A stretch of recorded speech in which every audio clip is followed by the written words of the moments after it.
Hello everyone, welcome back to our library. आपकी अपनी library में आपका स्वागत है। आज हम मीना की कहानियों में पढ़ेंगे क्या मीना को स्कूल छोड़ना पड़ेगा। मीना की कहानियाँ शिक्षाप्रद कहानियाँ होती हैं और मीना एक सच्ची, ईमानदार और मेहनती लड़की है। तो इस कहानी में ऐसा क्या होता है कि इस किताब का नाम ही, इस कहानी का नाम ही है कि क्या मीना को स्कूल छोड़ना पड़ेगा। तो मीना के जीवन में ऐसा क्या होता है कि उसे स्कूल छोड़ने की नौबत तक आ जाती है। तो ये सब तो हम जब कहानी पढ़ेंगे तभी हमें पता चलेगा कि मीना को स्कूल क्यों छोड़ना पड़ सकता है। तो बिना देरी किए हम शुरू करते हैं मीना की नई कहानी, क्या मीना को स्कूल छोड़ना पड़ेगा।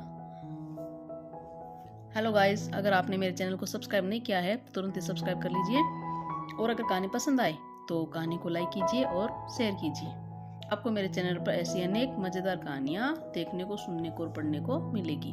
तो ऐसी मज़ेदार शिक्षाप्रद कहानियों को पढ़ने के लिए मेरे चैनल को तुरंत ही सब्सक्राइब कीजिए और कहानी को लाइक एंड शेयर कीजिए। तो चलो शुरू करते हैं मीना की एक नई कहानी, क्या मीना को स्कूल छोड़ना पड़ेगा। मीना एक हंसमुख छोटी बच्ची है। वह अपने माता पिता, दादी, भाई राजू और बहन रानी के साथ रहती है। प्यारा मिट्टू तोता उसका सबसे अच्छा दोस्त है। मीना आपके आसपास रहने वाली किसी भी छोटी बच्ची की तरह ही है, लेकिन कुछ मामलों में वह अलग है। वह सबसे दोस्ती रखती है, किसी से भी सवाल पूछने में घबराती नहीं है। मीना ईमानदार है और दूसरों का ध्यान रखती है। वह अपने परिवार और दोस्तों की परेशानियों को सुलझाने की कोशिश करती है। इस कहानी में मीना और उसका परिवार अपनी आर्थिक कठिनाई दूर करने का रास्ता ढूंढ निकालते हैं और मीना को स्कूल नहीं छोड़ना पड़ता। धान की बुआई के दिन है। मीना के पिता यह सोच कर परेशान है कि बीज खरीदने के लिए वह पैसे कहां से लाए। वे दुकानदार से बीज उधार लेने का फैसला करते हैं। वे सोचते हैं कि उधार चुकाने के लिए मीना की माँ भी कोई काम कर ले तो अच्छा होगा। अब मुश्किल यह है कि अगर मीना की माँ काम पर जाएगी तो छोटी बहन रानी को कौन संभालेगा। अगर मीना घर पर रहकर बहन की देखभाल करेगी तो स्कूल कैसे जाएगी। मीना यह सुनकर घबरा जाती है कि उसे स्कूल छोड़ना पड़ेगा। राजू भी यह बात सुनकर उदास हो जाता है। मीना के माता पिता उसको स्कूल छुड़वाना नहीं चाहते, पर इसके सिवाय रास्ता भी क्या है। मीना के पिता बीज खरीदने के लिए जाते हैं। मीना भी उनके साथ जाती है। दुकानदार इस शर्त पर उधार देना मंजूर करता है कि फसल आने तक पैसा चुकाना पड़ेगा। दुकानदार कागज पर कर्ज की रकम लिखता है और मीना के पिता से उस पर दस्तखत करने को कहता है। मीना के पिता को पढ़ना लिखना नहीं आता। वे कागज पर अंगूठा लगाने ही वाले थे कि मीना उन्हें रोक देती है। उसने देख लिया है कि दुकानदार ने जो रकम बताई थी उससे कहीं ज्यादा रकम कागज में लिखी है। मीना के यह बताने पर दुकानदार खिसिया कर कहता है, अरे बाप रे, भूल हो गई। दुकानदार को अपनी भूल सुधारनी पड़ती है। बेटी की चतुराई देख मीना के पिता फूले नहीं समाते। वे मन ही मन सोचते हैं कि अच्छा है, मीना स्कूल जाती है। अगले दिन रोज की तरह मीना स्कूल जाती है।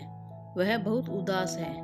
बहन जी के पूछने पर वह रो पड़ती है और बताती है कि आर्थिक कठिनाई के कारण उसे स्कूल छोड़ना पड़ेगा। बहन जी मदद करने का दिलासा देती है। बहन जी मीना के घर आकर उसके माता पिता को बताती है कि जो महिलाएं अपना काम धंधा करना चाहती है उन्हें बैंक से कर्ज मिल जाता है। मीना, राजू और उनके माता पिता फैसला करते हैं कि बैंक से कर्ज लेकर एक गाय और साइकिल खरीदेंगे। माँ गाय का दूध निकालेगी और पिताजी साइकिल पर दूध ले जाकर पास के शहर में बेच आया करेंगे। बैंक में कर्ज के लिए मीना के माता पिता की अर्जी मंजूर हो जाती है। माँ खुश है क्योंकि कर्ज पर ब्याज बहुत कम है। वे साल भर में आराम से कर्ज चुका सकेंगे। दुकानदार से कर्ज लेने से तो यह कहीं बेहतर है। सारा परिवार गाय, बछड़ा और साइकिल लेकर खुशी खुशी घर आता है। पिताजी मीना को साइकिल चलाना सिखाते हैं। उसे खूब मजा आता है और मौका मिलते ही वह साइकिल की सवारी करती घूमती है। धीरे धीरे घर की स्थिति सुधरने लगती है। मीना गाय की देखभाल में माँ का हाथ बंटाती है। पिताजी दूध बेचने रोजाना पास के शहर जाते हैं। सब कुछ ठीक ठाक चल रहा था कि पिताजी बीमार पड़ जाते हैं और बहुत कमजोर हो जाते हैं। कर्ज चुकाने का दिन भी आ जाता है। सूरज डूबने तक दुकानदार अपनी रकम लेने आ जाएगा।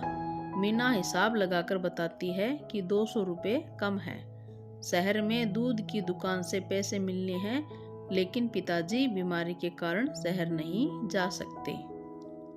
मीना और राजू साइकिल लेकर शहर जाने के लिए निकल पड़ते हैं। मिट्ठू भी उनके साथ हो लेता है। बच्चों को शहर पहुंचने में काफी समय लग जाता है। पैसे लेकर जब वे घर के लिए चलते हैं तब तक शाम हो जाती है। इस बीच दुकानदार मीना के घर पहुंच जाता है। वह मन ही मन खुश है कि मीना के माता पिता कर्ज तो चुका नहीं सकेंगे, वह बदले में गाय बछड़ा खोल ले जाएगा। दुकानदार एक पिंजरा भी साथ लाया है ताकि मिट्ठू को पकड़कर ले जाए और किसी को बेच दे।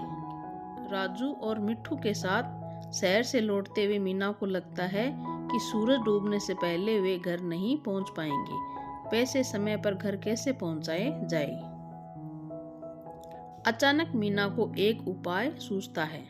वह पैसों की थैली मिट्ठू को देकर कहती है कि तेजी से उड़कर जाए और माँ को पैसे दे दे। दुकानदार गाय और बछड़ा ले जाने ही वाला है कि मिट्ठू पहुंच जाता है। वह पैसों की थैली माँ को दे देता है।